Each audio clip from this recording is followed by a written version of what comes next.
This video will show you how to find the number of moves your students have in the Student Movement Tracker. The first thing you'll do is go to the district website, lsr7.org. In the upper right-hand corner, click Staff. In the middle of the page, under Instruction, click Apps, and then click SB Portal. You'll be taken to this Google login screen. Click your LSR7 Google account.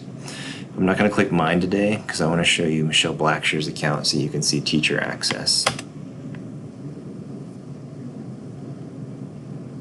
The first page that the SB Portal will take you to when you log in is your dashboard.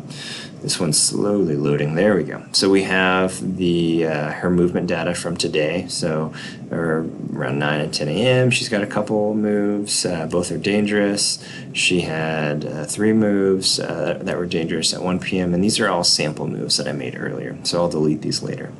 And then she has some other graphs here that shows her sabers information and timeout of instruction. So for our purposes today, to see how many moves are in your classroom and to be able to begin to think, how many has a student moved 3 times or more?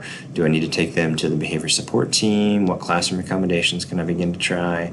We're going to click on the left-hand side, Time Out of Instruction. Time Out of Instruction is going to give you a list of all your student moves. So you can kind of go through here and you can pick, obviously we only have 1 grade. We can see which ones are dangerous and de-escalations. We can view them differently, so we can have it set up so we can see all that information quickly instead of in the list view. We can have it show us, we can say, nope, we don't need to see the grade, we don't need to see the school, we just want to see the reason, the location, and the start and return time. And you can also print the report if you'd rather see it on paper. So this is the list, and you can expand it to 25 per page if you want. That allows you to see all your student moves. You can see how many moves a student has had within a month or however much time you want to look at. So for instance, when we calculate how many moves this student has, we're not going to calculate the de-escalations because those are positive moves. That's the student working back through the continuum to get back to instruction. We only calculate the moves where they're moving up into the continuum, moving to the buddy room or the focus room.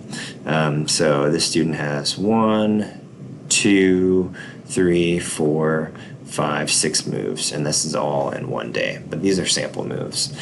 So that would be 6 moves already. So that's probably telling us that we need to do something more with this student.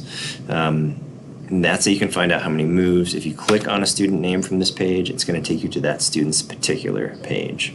So this is just the page for this student here. So that is how you access all the moves that you can see for your students.